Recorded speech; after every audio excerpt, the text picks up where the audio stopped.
In this episode of the K-Pop Blast, I'm going to talk about a rumored schedule for 2015 for both JYP and YG Entertainment. Also, I hope that I have the final update to the Lara story. So let's talk about that and more starting right now.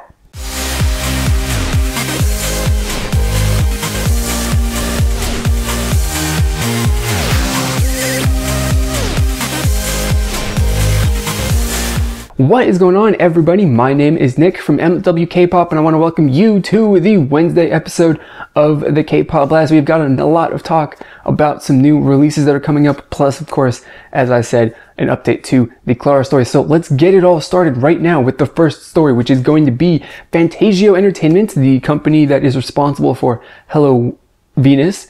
It's been rumored or announced, or actually it's not been rumored, it's definitely been announced. They have a rookie boy group in the works, but the rumor is that they are about ready to make their debut. I've seen it posted places that they already had their showcase, so taking that into consideration, it is very, very, very likely that this group will make their debut in the coming months. Unfortunately, though, I believe it's supposed to be a 5-member group. We've only had announcement of 2 groups or 2 members, and it's Lee Dongmin and Moon Bin, and these guys are, I don't know what exactly to expect from them. It seems from all of the teaser videos and stuff that I have watched for their under like the Fantagio's like rookie project name for the rookie group, that these guys are going to be very, very dance oriented. I have no idea what their vocals or anything like that are like. If they're going to be like, a vocal group or hip hop group, I don't no idea about this, but it is very, very interesting because, Fantagio is more known for being a company for actors and actresses instead of music. But I guess they're about to launch their second music group, I believe. I'm not entirely sure who they have signed under them music-wise, but of course, Hello Venus has gotten them a lot of popularity in the last few months. Well, I should say Hello Venus and Brave Brothers has gotten them a lot of popularity in the last months. So it's going to be interesting to see how this goes. I'm very, very eager to see how this goes. So after that, we've got the announcement that Ailee is working on her first full album. And after her last song, Don't Touch Me, I'm very, very, very excited to hear this album. Like I said, it's going to be her first full album. She's been doing music for a few years at the very least. It hasn't been a long time, but it hasn't been a very short time either. And this is going to be her first full album, which is a very, very exciting time. So right now, I guess it's kind of labeled to happen sometime in the first half of 2015. Currently, I've seen that currently they are in the process of picking the songs for the album. So it's very, very exciting to see how this is going to come out and all of that. But if they're working on a Korean release, I'm not even sure. This might even be her American release, because last year, I believe it was announced that she's going to be making a release in the United States sometime this year. So I don't know if this is meant to be her American release, or if it is going to be a Korean release. If it's a Korean release, then that obviously means that her US release is going to be probably towards the end of 2015, but who knows exactly if it's even going to happen, because until I get a confirmed date on that, or a confirmed announcement, then I'm assuming that this is just that her US release is just a rumor.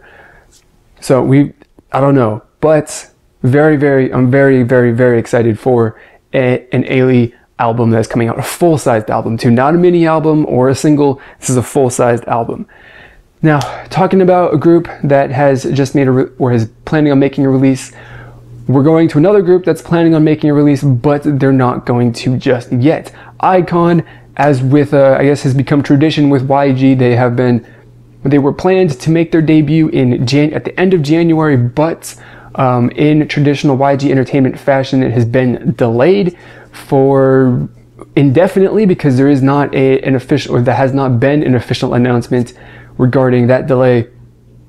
Although I guess they've said to expect good news in the very near future, or very soon. So hopefully that good news is that they're not going to be delayed very much longer, because this has been a group that, I mean, they've gone through the whole process of, you know, selecting the members for this group and all of this stuff. And, you know, of course, people who are fans of YG groups are very, very used to having their groups have a comeback announced and, you know, tentatively scheduled for a period of the year, and then have it pushed back constantly until it actually gets released. So nobody really trusts anything that YG puts out in terms of their schedule. I want to see iKon. I really, really want to see iKon. Obviously, as the the month of January is closing down, we got a few more days left. Obviously, it's not going to happen now, or it was becoming apparent that it wasn't going to happen, and now YG's basically confirmed that it's delayed, and we will get back to you with further information on that in the very near future. So with more information on iKon and their debut song, album, whatever it is that they're working on at the moment, I'll definitely have an update for you when that comes out. So speaking of YG and pushing back their schedule, we have got a release for not an actual release, but this is a rumored plan for YG for the year of 2015, broken down by quarters of the year. So for quarter one, the rumor is iKon and Big Bang. Big Bang, as I said last episode, they have been announced that they will be coming back during the summer, so that doesn't quite fit into quarter one, because that's more of a quarter 2 and 3 sort of period of time. But who knows if that is going to be, you know, how exactly that's going to work. So we got iKon, Big Bang in quarter 2, quarter 1. Quarter 2 is going to be Winner, Psy, and CL, which with the CL release, I'm pretty sure, considering all of the hype that's been going on about her US debut, I'm pretty sure that is not going to be a Korean release. It's going to be her US release, and it'll be an interesting time. Quarter 2 will definitely be an interesting time, because Winner's making their comeback. Psy is his second comeback after Gangnam Style, you know, blew up all over the world, and then CL, who has got the entire K-pop community apparently super hyped for her release in the United States. So if this is the way it goes for YG, quarter 2 is going to be a very interesting year or period of time. So quarter 3 is slated for a new girl group that they are about to debut. I guess they've been trying to or working on debuting this group for a very, very long time, and it just hasn't happened yet. So it's finally supposed to happen in quarter 3, and I'm interested to see how that goes. And then they're going to end out the year with 21. Now, of course, with these sorts of things, yearly schedules that people come up with or reveal, rumored to, you know, happen, they're probably not true. It's basically just a general outline of what to expect from the company over the course of the year. Also, you have to consider that YG is not very good with keeping their schedule, apparently. So, you know, even if this was actually what was going to happen, they can change this up and, you know, shuffle everyone around and all of that whenever they want. And YG has no problem pushing anybody back. So that means that if they decide that for whatever reason they need to delay some releases, you know, that means that 21 could possibly even be pushed back until the beginning of 2016. That is considering that this schedule, as we see it right now, is the way that they're actually going to, is actually the schedule that they're going to follow for the releases. So we talked about YG, now we got to move on to JYP. And JYP has got a very, very busy year planned, supposedly, because again, this schedule, rumored schedule, someone probably made up, but it does stand as a very good way to, I guess, it's very likely this could be an outline of what you can expect from JYP over the course of 2015. So they've got scheduled releases for every single month of the year. So of course, G.o.d started off in January. That is fantastic. In February, we should be, I guess, expecting a Miss A comeback, which has got people pretty excited about that. It's interesting. March, we've got 5 Live and their debut. I don't know anything about this group, but you know, anytime that a group is making their debut, I'm super excited. April, Bak A-yeon and Bernard Park are supposed to be doing a collaboration. May, you've got 6 Mix and their debut. June, 15 and is making a comeback. And then July, GOT7, 2 a.m. The month after that, 2 p.m. in September. October, you've got Sunmi and Hatefelt. I don't know how to say that. Are supposed to be doing a collab. And then November, you've got Wonder Girls. Wonder Girls, that's interesting to me. Now, as far as I know, I mean, to my assumption, based on, you know, recent news and all that stuff regarding Wonder Girls, I thought that they're pretty much done. Now, not like I haven't seen anything officially that Wonder Girls had disbanded or anything like that, but considering the situation that their members are in, I have, you know, I kind of figured that that group is done making music for the time being, or forever, which is interesting to see that they are, you know, that people are saying that JYP is planning a comeback for them at the end of 2015. So it's really, really interesting. I don't have anything against Wonder Girls, and I'm actually very interested in seeing them make a comeback, because, you know, I've actually never, you know, heard any of their music.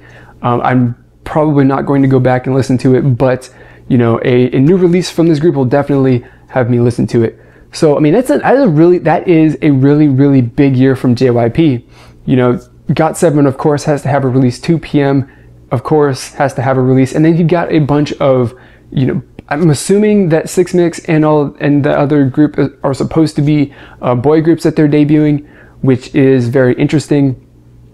I'm very, very interested in seeing that. Of course, you know, rookie groups that are making debuts are always exciting, no matter who you are or who they are. I'm very interested in checking that out. So again, remember that this is not really going to be the way that the year plays out for JYP. This is just basically a framework for what we could possibly expect from them, what they have got planned for the entire year of 2015. There will definitely be more things added over the course of the year. I have no doubt about that. But, you know, and things definitely will not go the way that it is laid out here on a month by month basis, because that just seems a bit weird that they're going to have one release a month. But, you know, if that's the way it goes, then who knows? But, you know, you got to think JYP versus YG, since we have these two schedules for the year. Let's compare those for a little bit. So YG has got a lot of big name boy groups that are making that are going to be making comebacks. Number one is Big Bang. That's really the only, you know, huge, absolutely massive established group that is going to be making a release between JYP and YG. You know, Big Bang has been gone for 3 years at the most. I believe that just recently they passed 1,000 days on hiatus and as a group, and it's going to be a very, very big thing when they finally make their comeback this year. Now, JYP also has a bunch of groups that are very, very, very popular. 2 PM, GOT7, you know, all of those groups that we all know. They are very, very popular. They're not, individually, they're not quite on the same level as Big Bang, I feel. But they definitely have some very, very strong followings. So if this means that JYP is going to have a better year than YG just based on sheer numbers of releases, I cannot really argue that. But in terms of, you know, going up ahead, you know, competing for, you know, against each other and all that stuff, it all depends on when these groups are actually released, because Big Bang is going to be some serious competition, and you're going to have to come out with a huge group to face them. And, you know, putting out a release around the time that Big Bang, within like the week that Big Bang has a release, could be not bad, but you could not see the best results that you possibly could in terms of gaining new fans and new market share in the you know, K-pop community or fandom. So it's very, very, very interesting. Now that we've talked about that, let's move on to some actual news stories. So first we've got, I believe it's g.o.d or g.o.d, the 90s. believe that they're a 90s K-pop group. Their fandom is going to war against Cube because Beast's, you know, fan club color is the same.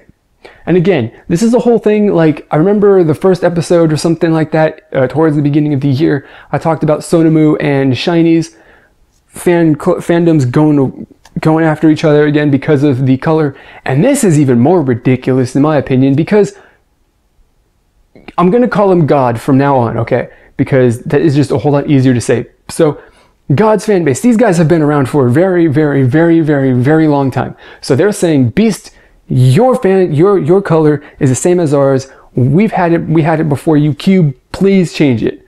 And they ended up, you know, they were trying to contact Cube, and naturally Cube ignored them completely. They were like, we're not interested in talking to you or considering your request at all. You know, didn't answer phone, whichever sort of ways that these guys at the fandom tried to contact Cube, they completely ignored them. So the fandom turned to sending packages of random things to the Cube office, which Cube denied to receive, which is really hilarious. So the end result is that they ended up piling up outside of the Cube of the Cube, I guess, studio, or the Cube Entertainment building, and I've seen pictures of it. There's quite a collection of boxes outside of the company, and at some point in time, it seems that someone got into the boxes. They started opening them up, throwing everything all over the place in front of the Cube office, and making it look like someone trashed the place pretty much. And so Beast fans have come back and replied to, you know, the God fans, saying like, look, you guys did this, you trashed our company to make us look bad and all that. And so we've got a small fan war started right now over and it's seriously, I mean, like, it's ridiculous. This group has been around since the 90s, right? And they're going to war against Beast, who's been a group for 5 years. So this group has had this color for 5 years, probably about 5 years. And just now, in the year 2015, you're deciding that you're going to go after them for that? It doesn't make any sense to me. But apparently somebody was bored one night in their house, and they were like, well, I like God, and Beast color is the same as ours. I'm going to start something. I'm going to start a fan war just to see if I can. And apparently that person was pretty damn successful, because you're starting this. It's not very serious yet, but it's starting. It's hilarious. Seeing these things, this sort of stuff is hilarious. I love it. This is kind of one of the reasons why I love following the drama that is associated with K-pop, because all of these fan wars are so stupid. They're over the dumbest things. Like, you got a group that's been around at least 15 years going to war against another, you know, not really a rookie group, but a veteran group of 5 years over their fandom's color. And it doesn't make any sense to me, but I love hearing about it. It's very entertaining to me. So yeah, but something that is also entertaining, but in a completely different way, though, we've finally, as the last story of the episode, we've got the update to Lara's sexual harassment accusation against Polaris Entertainment, or the CEO of Polaris Entertainment. And it's kind of after all of these, the messages, the KakaoTalk messages were revealed, Lara's side came out and said, well, those aren't all of them. You know, that is about, I believe the number I said, whether or not this is correct or not, believe that they said that is about 30% of the messages that were actually, you know, that are actually out there. Or maybe it's saying that there's missing 30%. I don't know exactly how that is. But, you know, she has said that, well, those aren't all the messages, but funny thing is, I can't actually reveal any of them because I dropped my phone in water, so my phone's destroyed, and the KakaoTalk servers don't have the archive of the messages, which is hilarious to me, because this seems like an absolutely terrible excuse to me. It just really does. Like, all of the messages revealed previously, last that I talked about in the previous episode, put you in a pretty bad light, and, you know, painted a pretty bad picture for you. And now you're saying that, like, we're the real evidence. I have it, but I can't give it to you because it's destroyed. And that's not a very convincing argument to me. I don't really believe that a whole lot. And I really think that while she still has any sort of shred of a career or anything left, she should just stop. Because at this point, if she doesn't stop, if she keeps going insisting that this whole sexual harassment thing happened, and it did happen, but she can't prove that it happened, she doesn't really have much of a case for that, does she? I don't really think that she does. So she's going to keep going with this, and she's going to keep making herself look bad. And then at the end of the day, there isn't going to be anything left for her to do. She's not going to have a career or anything like that, which personally, I don't care about that, because I really could care less about her at this point in time. But the whole excuse and the reason and all that stuff, I just find it hilarious. She dropped her phone in water, and now all of her messages are destroyed, so they can't reveal them. and that's convenient for her, isn't it? But, you know, again, that's sort of the whole thing where I said when the CEO, you know, proposed to release all of the messages, where it put Clara in a difficult spot where where you know, she could deny and make it look like she was hiding something, or she can accept and reveal that she's full of crap, or that the CEO is the one who's lying about stuff. But now, you know, this is kind of the same thing where she makes up a stupid reason for why she doesn't have the messages that she insists have the evidence of sexual harassment, because, you know, I mean, I don't really know, you know, it just doesn't look too good for her at this point in time. Like, it didn't look good before, but now it definitely doesn't look very good. She doesn't have much of a case. So I'm hoping that this is going to be the last update that we have, and the next update, I guess, is going to have a final verdict on the whole thing, because when the whole story is wrapped up and Clara receives her final punishment for being trying to pull the stupid antics that she's done, and, you know, rumoring sexual harassment in order to try and get what she wants. So yeah, hopefully this, like I said, hopefully this is the last time that I have to talk about this. But I'm always happy to talk more about this story because I find it very, very interesting and entertaining sometimes. Now that we are to this point, it's very entertaining. So yeah, that is all that I've got for this episode. I do hope that you enjoyed it. If you have any comments and all that regarding the stories that I covered, are you excited for Big Bang? What about GOT7 or 2 p.m. coming out in 2015? Are you excited for that? Let me know in the comments down below. That would be very, very much appreciated. Also, follow me on Twitter, message me on KakaoTalk, and like my Facebook page. I would really, really appreciate that. The links are going to be down in the description below for your convenience. Also, subscribe to see the rest of the videos that I upload throughout the week. And I will, that is going to be it for this episode. I will see you on Saturday. So, as always, I want to thank you for watching, and I will see you all next time. Goodbye.